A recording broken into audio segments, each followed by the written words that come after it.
Okay, let us go to the book of Genesis chapter 17. Now, I got 6 scriptures left after this, and because of that, I might run out on time on this tape. So 9 minutes. Huh? 9 minutes. Yeah, I know I'm gonna need about 20 minutes.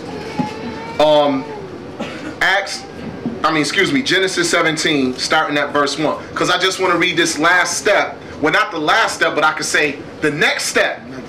I want to read the next step after he done left everything and he believed God and was able to take that commandment to start to follow after God. Now he's going to make another step that God is going to give him. So this is important, and then we'll end it. Okay, so brother, when Genesis 17, start reading that one. Genesis 17 and 1. And when Abram was 90 years old and 9, the Lord appeared to Abram and said unto him, I am the Almighty God. Walk before me and be thou perfect.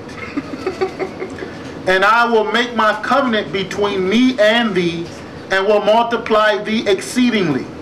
And Abram fell on his face, and God talked with him, saying, As for me, behold, my covenant is with thee, and thou shalt be a father of many nations.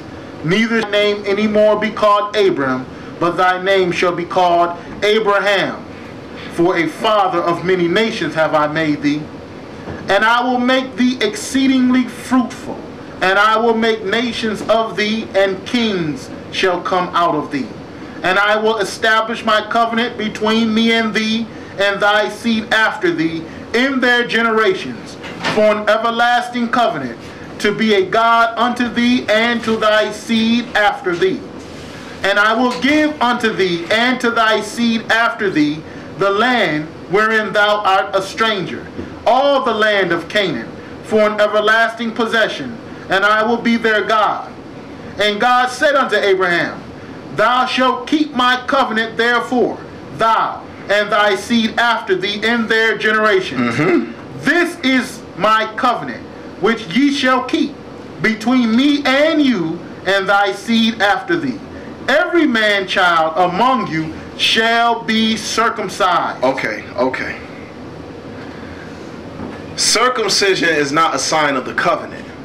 Circumcision, when you read Romans 4, which we about to go back to, circumcision is a sign of the circumcision of the heart.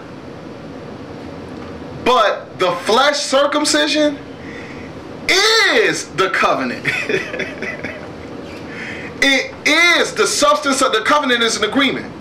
The substance of the agreement is y'all gonna do the snip. That's right. That is the covenant. This is what people not teaching. They teaching circumcision just as a sign. No, it is a sign of something.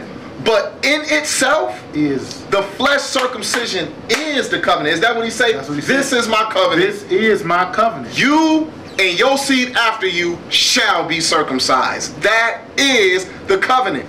That covenant is not given brand new in the laws of Israel. All that's given. Do you know that in Joshua 5, we know Joshua circumcised that generation of children before they crossed over Jordan, right?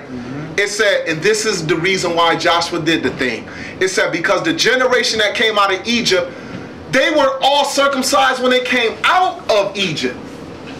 But because of their wickedness in the wilderness, they did not circumcise their children in the way.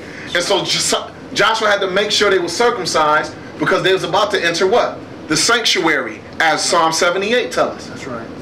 So when you look at the truth of the matter, circumcision don't have nothing to do with necessarily the law that was given to Moses. They were circumcised already in slavery. They were circumcised while the plagues was going on.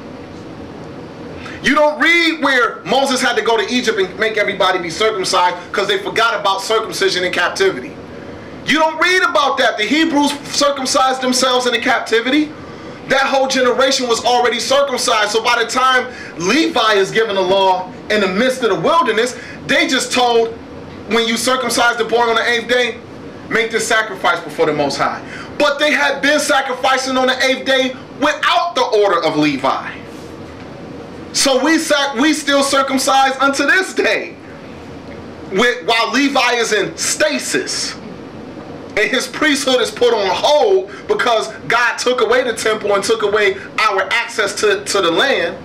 We still keep the circumcision, kept it way before there was a Levitical priesthood, way before there was even a whole nation called Israel. That's right. When it was just a family that went into Egypt, 70 people, circumcision was going on. Mm-hmm. So you don't find nowhere in the prophets where they tell you to stop circumcising in the flesh. So when you get to Paul, I don't care what you thought Paul meant, Paul was not going to teach against the principle that have stood for thousands of years, That's right. which is the covenant of Abraham and his seed and his household. Now, just so we can know who gets circumcised, would you continue, brother, and read verse 11? And ye shall circumcise the flesh of your foreskin, and it shall be a token of the covenant betwixt me and you. And he that is 8 days old shall be circumcised among you, every man child in your generations. He that is born in the house, or bought with money of any stranger which is not of thy seed. Mm-hmm. He that is born in thy house, and he that is bought with thy money, must needs be circumcised.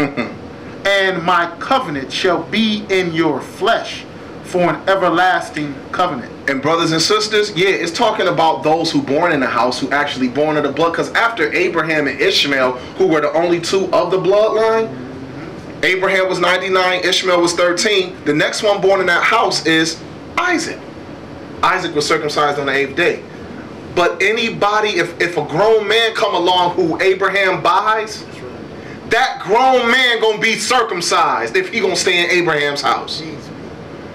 That don't mean he come in and if he have a son, that child gets circumcised. He that is brought with money is also to be circumcised. See, it's saying he that is born in the house is to be circumcised. That means in Abraham's bloodline.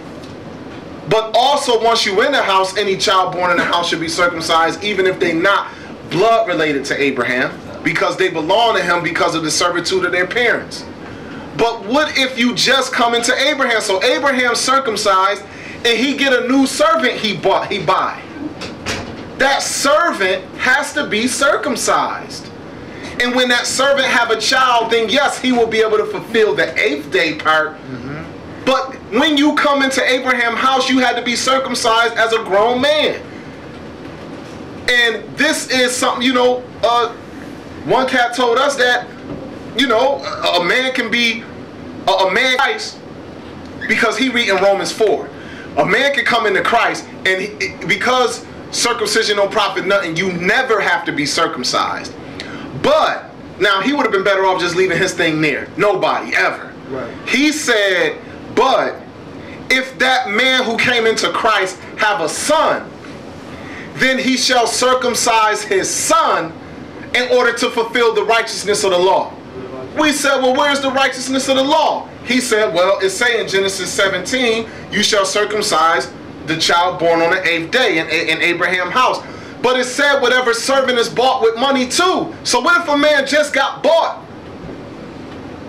He got circumcised too. Abraham was circumcised. He wasn't to circumcise Isaac and he wasn't circumcised. He was the first one to be circumcised in his heart. Right. He was the first. So why should he even have been circumcised? Because God told him to. Okay, if that was from him.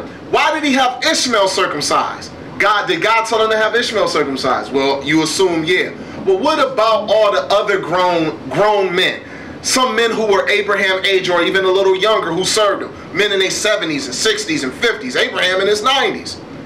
They got circumcised too. Why? God didn't say, he said, this between me and you. That's right. Because if they was bought with Abraham money, they had to get circumcised. So that means for the rest of Abraham's life, if Abraham buy one more man with money after he's circumcised, that man, when he come into Abraham's house, will be circumcised by Abraham. And anyone Isaac bought. And anybody Isaac bought. See, that's being missed because people are so righteous and they so filled with Christ that they have even thrown away all the prophets.